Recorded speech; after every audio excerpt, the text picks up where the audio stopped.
Hi friend, সবাইকে good afternoon. কি বলো তো, এখন দেখো আমি সেজেগুজে রেডি হয়ে গেছি, যাবো একটা জায়গায়। তো সেটা সারপ্রাইজ, তোমাদের সঙ্গে দেখাবো গিয়ে।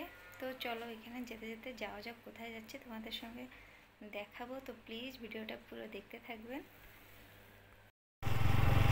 দেখো বাড়ির থেকে বেরিয়ে পড়েছি, কিন্তু বাড়ির থেকে বেরোনোর সময় ঝড় আরম্ভ হয়ে গিয়েছিল। দেখো বেরোচ্ছি, কি হাওয়া, প্রচণ্ড হাওয়া ছিল, বৃষ্টিটা নামেনি তখনও। দেখো আমরা যাচ্ছি।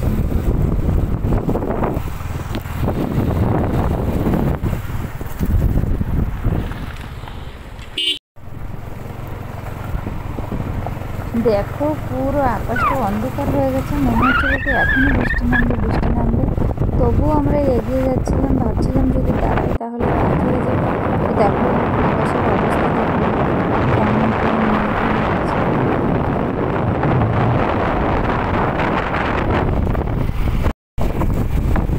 আর দেখো আমরা যেই জায়গাটাতে যাচ্ছিলাম না, বাড়ির থেকে প্রায় 60 কিলোমিটার দূর। তো কী বলো তো, দেখো বৃষ্টি নেমেছিল, তো এক জায়গায় দাঁড়িয়েছিলাম, তারপরে দেখো রেনকোটটা খুলে নিয়েছি। টিপ টিপ করে বৃষ্টি পড়ছিল, সেই জন্য রেনকোটটা আর আমরা খুলিনি।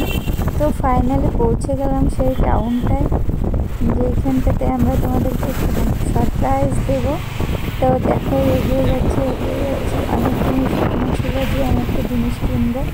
তো আর সবাই কমেন্টে অনেকে বলে যে দিদি ভাই তুমি এই জিনিসটা কিনবে, তাহলে তোমার ভিডিও দেখতে খুবই ভালো লাগবে। তো ভাবলাম ফাইনালি আজকে চলো যাওয়া যাক সেইখানে।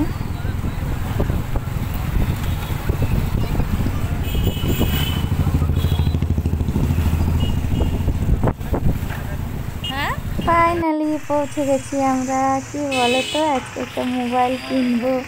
অনেকে কমেন্টে লেখে আর বলে দিদি ভাই তুমি একটা মোবাইল কিনো, তাহলে ভালো হবে, তোমার মানে ছবিগুলো ভালো দেখতে আসে না, ভিডিওগুলো ভালো লাগে না।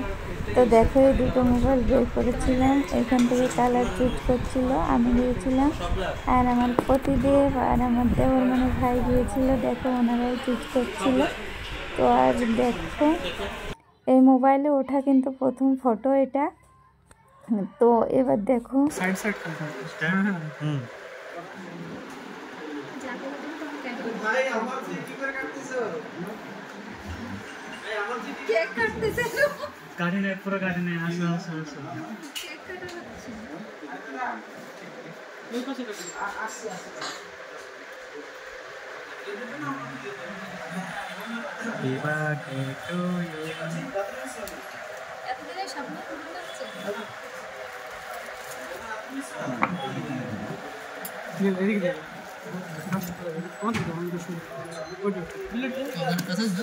দেখো ফাইনালি ফোনটা নিয়েই নিলাম। কেমন হয়েছে তোমরা কমেন্ট করে জানাবে। তো এখন থেকে আশা করি একটু ভালো ভালো ভিডিও দেওয়ার চেষ্টা করব। দেখো সবাই কেমন হয়েছে প্লিজ কমেন্ট করে জানাবে। অনেক দিনের স্বপ্ন ছিল একটা ফোন কিনবো, কিন্তু এতটা দামি ফোন কিনবো বলে আমি ভাবিনি। তো ভাই আর প্রতিদেবের জন্য এটা সম্ভব হয়েছে। সবাইকে টাটা।